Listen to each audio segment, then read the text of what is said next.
Real. Wow. All right. As far as the injuries go, McCole Hardman has some abdominal soreness, and so he's being evaluated. And this has been going on for a day now, so a couple days actually. So we're just going to see how how he is. They don't have a absolute on it right now, so we're still doing some tests on him. Other than that, everybody will practice today. Look forward to the challenge of playing the Jags. We know they're a very well-coached football team, and they're coming off a nice win against the Raiders. So Doug Peterson, we're all familiar with, and he's a good friend. I think he's doing a heck of a job down there. The players have bought into what he's teaching, and Mike Caldwell, the defensive coordinator, was one of my ex-players and coaches, and he's got a great system there. Bob Sutton's working with him, and you can see his influence too in there. And Mike McCoy is a quarterback coach, and Mike and I go way back. He's a University of Utah guy, and I'm a BYU guy, and he's wearing blue, and I'm wearing red. I mean, there's something wrong there. So, but anyways, that they're well coached, and they've got they've got good players. These guys play very hard. So our guys have got to have a good week of practice. It's important that we focus in on the things we need to get better at, and there are plenty of those things that we can work on, and so that's what we're going to do. Anyways, with that, time's yours. For your offensive guys, maybe particularly the offensive line, after you had so many plays and dropbacks on Sunday night, do you do anything differently as far as the recovery and trying to get those guys some rest and ready for this week?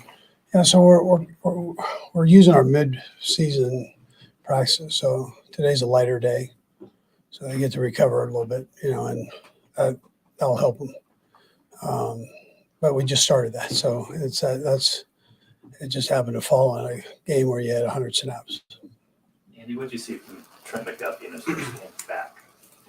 I thought he made some nice plays. He was in good position.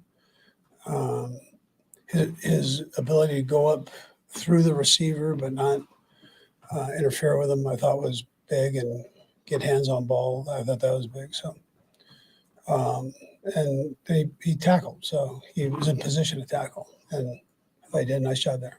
Last week you had an opportunity to watch Lucas Niang in his return to practice. Where is he at in the recovery at this point? He's working very hard and making progress. He's not there yet, but he's working at it.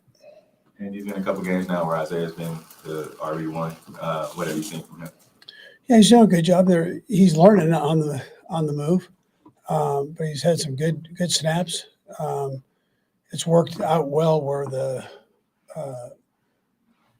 Clyde's getting reps and he's getting reps, and I think that's healthy. We're being able to throw fastballs at the guys, and then one is getting in there and doing his thing more on third down, but he got some first and second down calls also. But we'll just keep bringing him along, and I like the progress he's making. Is he where you want him to be right now? Yeah, I mean, he's there. He didn't have a ton of opportunities this last game, but he had a couple nice carries. Yeah. Andy, how would you obviously last game you played a really good defensive front with the Titans, so not just specific to that game, but overall, how would you just assess the running game and where it is right now? Yeah, so we can do better. I mean, I can do better, and when you make the call, and what you're calling at that time. So, and then we played against a pretty good defensive line, so it's been a hit and a miss. So we've won some and they've won some, and and then obviously, I mean, you come out with 500 yards of total offense, you go, you're doing something right. We got to get rid of the mistakes, so you score points. You 500 yards and 20 points that's not where you want to be, right? So, and time of possession was like really skewed. And, all those things, you gotta score points, which is the name of the game. But if the run game, if they've got good guys in there and you're struggling there, I mean, we know we can throw it. So that's a plus.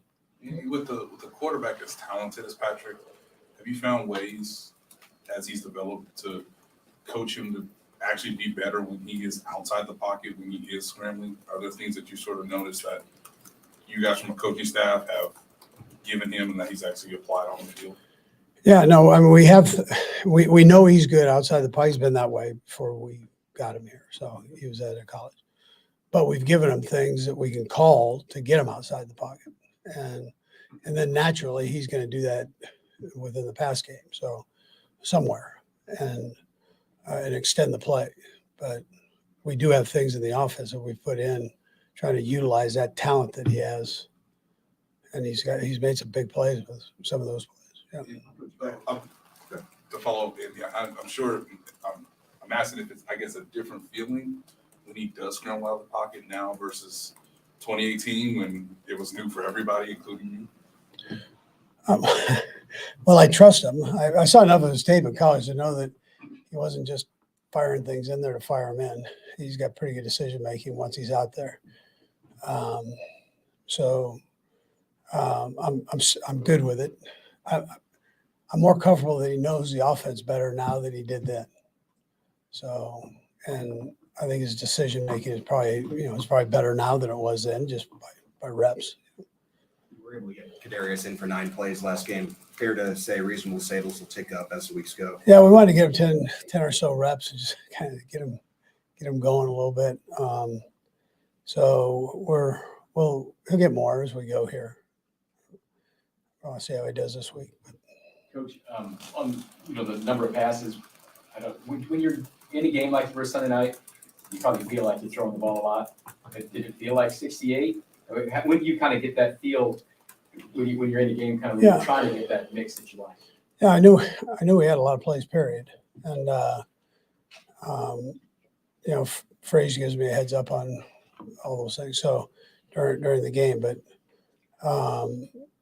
No, we were going to do what we needed to do to try to win the game is what we felt. So that's how we went about it. I mean, if the run game would have been going, we would have done more of the run game. But we had the pass game going there a little bit. There was a stall in the middle, and then we picked it up after that. But, you're in a game, and you're sitting there trying to score touchdowns. Yeah. On the Jags, you mentioned on the Zoom on Monday a little bit today, it looks like they bought into what Doug's doing. What sort of things do you see on tape when you look at them that shows you that they kind of have that belief? And what's kind of the danger factor with this team that they finally won one of those close games last week and maybe a little momentum? Yeah, sure. No, they're our guys can see it on tape. Even the games that they've lost just by a few points. So, a score, in other words. So they. You see their excitement, even in games that they've lost. When they make a play, they're excited. You saw Sonny with a Tennessee bunch supporting each other. I mean, there's normally a belief in that that comes with that. So, that's how Doug's crew is. You can tell they like what they're getting scheme wise, and they're playing fast. There's nobody hanging their head, no poor body language. They're excited when a good play happens. Andy, counting sacks and scrambles and penalties that were called back, where the play was called back. Pat probably dropped back probably more than 80 times the other night. Pretty big burden. But I'm guessing you're really happy with how he handled that. Do you think he could have done that maybe earlier in his career, or is this kind of a veteran Pat handling it that way, if that makes any sense? Yeah, I thought he stayed strong through it. I would tell you, he did that kind of stuff in college. Yeah. So I've seen him do it. He probably would. The thing he knows the offense better now. I mean, that would be the difference. So he knows where to go with the ball when he gets into trouble there. Coach, you may be aware that you are top 5 in a poll of the most handsome coaches in the NFL.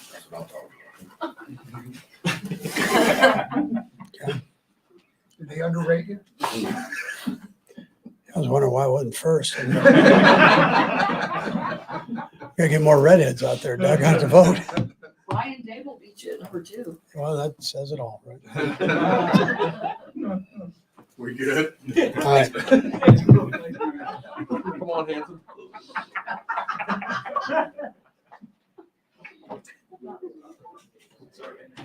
Oh my God.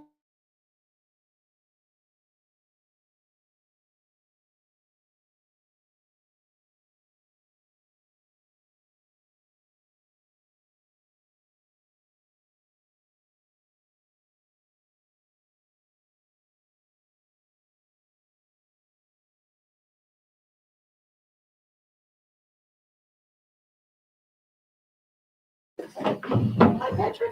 Hello. We have to ask you a funny question before we get into football. Coach Reid is ranked 4th of the best looking coaches in the NFL. What do you think about that? I think he should be higher, man. That's a good looking gentleman out there. So he's got some swag to him too. So he's got the personality to match.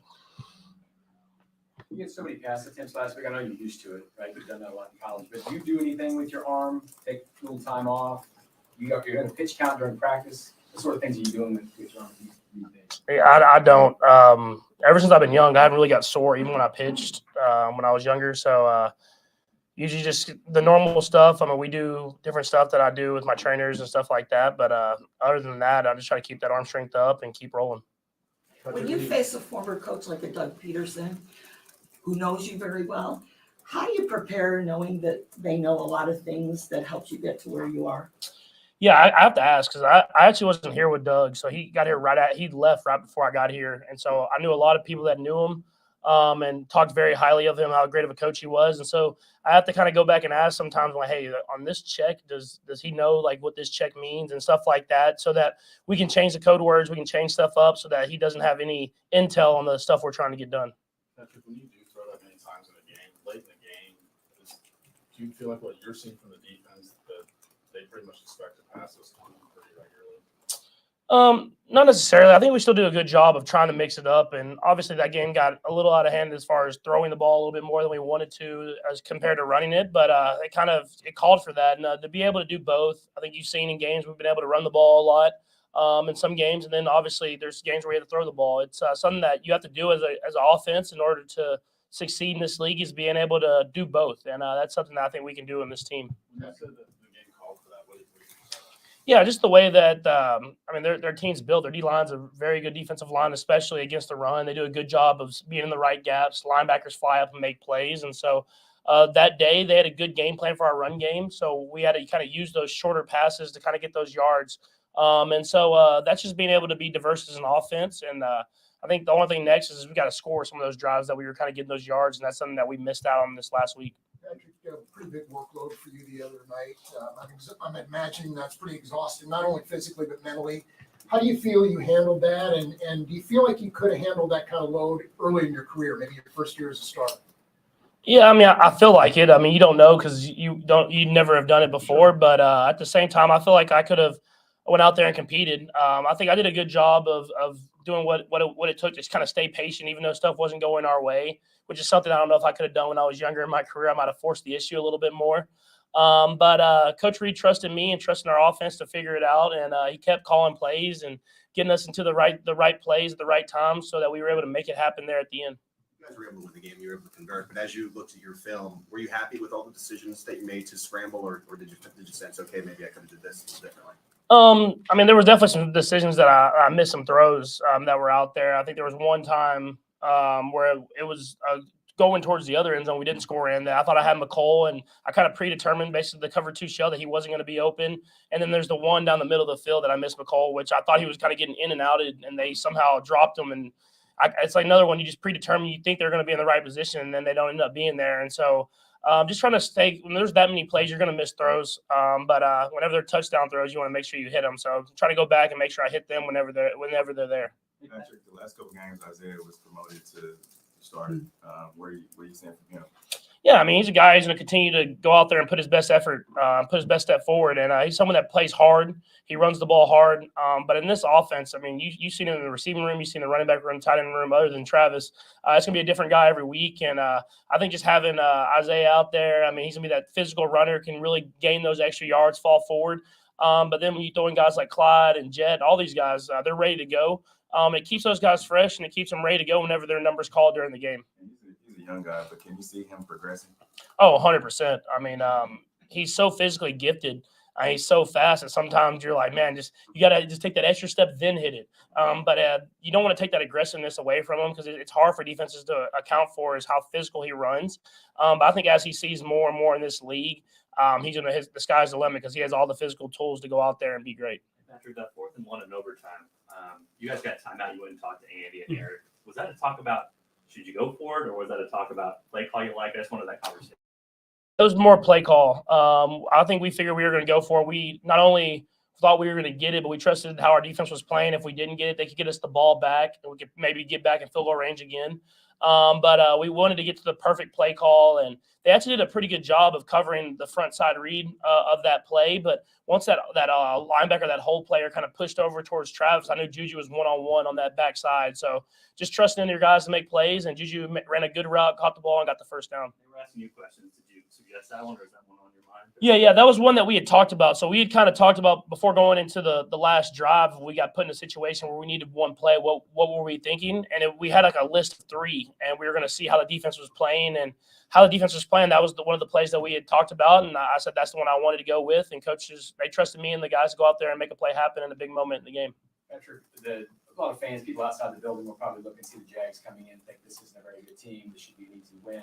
What's the danger factor with this team? And how, it's the NFL, you can't overlook people, but is this one of those games that could sneak up on you a little bit if you don't watch yourself? No, I mean, it's not going to sneak up on you. I mean, if you look at the tape, I mean, the players that they have out there are really legit players. I mean, they're young, but they're fast, they're physical, they're big, they fly around to the ball, they play with confidence. And so we have a ton of respect for this team coming in. And if you see them, even the games they've lost, they've been in them. And they've made a mistake here and there that's cost them a game. But if you watch the tape, it doesn't show what their record looks like. And I think guys understand that it's going to be a heck of a football game, and we're going to play our best football in order to win. Coming from a quarterback perspective, Trevor Lawrence, I mean, what are you seeing are the biggest threats that come from him? Yeah, he's super talented. I mean, just kind of like a lot of guys on their team. I mean, he's young, so he's made mistakes, but I think you see the talent week in and week out. He makes a lot of big-time throws. He can run the ball better than people think. And he's someone that's won on every level he's been at. So you can see, I mean, they've kind of turned this around pretty quickly here. I mean, they haven't won the games, but you can tell the team has gotten a lot better over this last year. And so we understand that it's going to be a great challenge for us, both sides of the ball, and that we're going to play a great game in order to win. What are the challenges that go with Josh Allen specifically, and what he brings to the table? Yeah, I mean, he's so gifted as a pass rusher, but also he's athletic enough to drop into coverage, and you don't see a lot of guys like that. But he's obviously he's a big physical guy, but he's fast. He does a good job with his hands and getting off blocks. And so they kind of have guys like that on both sides of the ball with Walker there now as well. So it'll be a great challenge for our guys to have on that whole entire defensive line. And it seems like week in and week out, we're playing a great defensive line. So our offensive line is battling. I thought they did a great job this last week, and I think we can hopefully carry that momentum into this next week. Okay, thank you. Thanks.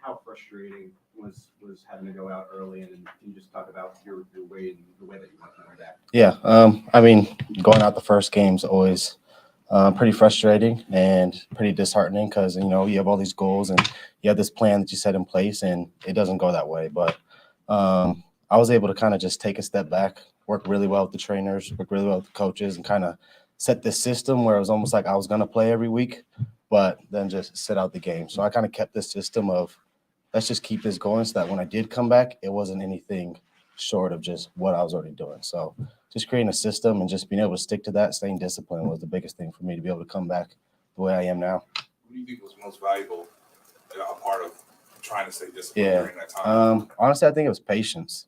I was always, trying to come back quick, but, my body said not yet. So being patient and finally just listening to my body, listening to my support system, my family, and just hearing everybody just tell me, it's okay to take your time. It's okay to really let it heal because it is a long season and I do have to look towards the future. So I think a big part of it was just the patience and just saying, okay, yeah, let me just keep working on it and not try to just fight back so much and end up re-injuring it. Now that you were back to practice, were you fighting to play, and did they have to back you off, or were you just sort of following? It was a little bit of both. It was more like going to practice if I can play, let me go out there and do it. But as it played out, I wasn't ready, which is okay to me because I am here now, and I feel like my leg is definitely 100% healed. As you got those live reps, how are you feeling? Yeah, I think honestly a big thing was just the confidence. Going back, you always you can't really get a traditional game like rep until you really do it. So being able to go out here and play the full game and just being confident and knowing my teammates trust me now and that I still am sharp with it was big for me. Was this the first injury like that you've had? Yeah, actually it is at least the longest that I've had to sit out. So working through that was a little different. And it was a learning process for me, just how to maneuver through things and how to focus and not just sit back and say, okay, I'm injured, let me just pout, really trying to stay focused and really try to stay on top of everything, even though I'm not playing, which was tough. But what stands out about Trevor Lawrence when you watch him on video? Yeah, he has a strong arm. He's somebody who can put the ball anywhere. He's really good in the pocket. He's pretty elusive, so you just gonna have to bring him down. He's one of those guys who, he might not slide. He might run through the contact to get a few extra yards. So just being conscious of that and just knowing that we got to just move him off the spot and be able to make plays when they come to us. Before you play on the outside, you don't often get matched up one-on-one with the tight end. Can you just kind of walk us through that play? Yeah, honestly, I break down everybody before the game. So, I know their strengths, weaknesses, whatnot. So when Hooper came on me, I kind of knew what he was doing. I knew the kind of routes that he was going to run. Tight end's not going to run every route a receiver does. So kind of limiting him to the certain routes I thought he was going to do. And then honestly, just using my speed. He's bigger than me, so I have to make up for it with my athleticism and my speed and just knowing how to play DB. So that's what I focused on, and that's how I was able to make the play. What are you most satisfied with in the performance on Sunday, and what information can you take from that game now that you've had a full NFL game? Yeah. I think a big thing for me, honestly, was just make sure I went out there and just did my job correctly. I haven't been with the team, I haven't been in the lingo in actual game rep practices. So be able to go out there and just be sharp with it, make all the correct calls, make sure everybody was doing everything correct was for me good because, I haven't had that, like I said. And on top of that, I think just going back to learn from just little things in my technique, hand placement, thing like that as a DB. But I think the overall is just being able to just leave my all out there. I always say I wanted to be that flash player and make every play like it's my last. So just being able to do that consistently for however many plays you do is going to be something I'm big at. When you were down, what did it mean to you to see Jalen emerge the way that he did? Yeah, it's always huge when you can see another rookie, who's come in, who's gone through the same process as you, go out there and make plays in a big stage. We're always together. We're in the same room. So, I had confidence in him. I had confidence in Josh Williams. Like anybody goes out there, we're all in the same room. We all hear the same lingo. We all taught the same thing. So there's a big confidence in knowing that, yeah, even if I go down, if somebody else goes down, the next person up is going to be able to do their job. Trent, what was your reaction to the Fenton trade, and how much did you see the club then putting their faith in you when your body was ready? Yeah, it's always a disappointment seeing somebody go. We always called him Uncle Fent because it was like just that dude who, taught all the DBs, and it was just uncle out there. So he was one of those dudes who I looked up to, who really taught me this system, how to play DB in here. So seeing him leave, it was disappointing, but I know he's going to do great over there in Atlanta, and I'm excited for his journey. But, it comes back to us and just seeing the coaches have full faith in the rookies and just knowing that we got to go out there and now we got to produce. We got to give them the same way that they look at us. We got to give it back to them. We got to make sure that we're accountable and that they can trust us out there each and every play. I'm sure when you got drafted, Trent, that you started envisioning playing in Arrowhead. Yeah. Maybe in primetime settings like Sunday. Yeah. How much did reality match or different from what you had envisioned? Yeah. I was able to be on the sideline, thankfully, during some of those big games, like the Chargers game and the Raiders game. So I knew the crowd was loud. You know, I'd be on the sideline. I couldn't talk to my friend on the sideline. So being on the field, I already went in knowing that I wasn't going to be able to hear anybody. So, I mean, it's just so much. I feel like it just brings so much more energy to the game when the crowd is like that. So just being able to go out there and play in front of them finally and just complete a full game was really fun for me. Last question. Expanding on that a little more, just from the Yeah. standpoint of being in a game like that, Yeah. a battle testing, a very physical game Mhm. that could have gone any which way, seeing your Chiefs Yeah. and how they responded, what they did as a young player. I mean, did that just give you a new sense of pride? Did that give you a new, I'm going to step up because this is the way they do this and they're successful? What was going through you when you saw what your team overall could do? Yeah. I think honestly, even just coming in here right after the draft, you kind of understood that there was a standard that was set. And I mean, through the season, ups and downs, you kind of understand that everybody kept that standard. But now playing in it, being a part of it, seeing how people are, you know, the emotions running high, everybody kind of just locking in, just taking a step back and going, let's just do our job. For me, it was almost relieving. It was like, as a young dude who doesn't know anything, hasn't played in a overtime game in the NFL, just seeing the guys relaxed, composed, helped me to stay that way. And so, I mean, big thanks to them for the leaders on our team to kind of just rally everybody together. That really showed me that our team is really tight bonded and, you know, we're really sticking together. So it was awesome. Thank you, guys. Appreciate it, y'all.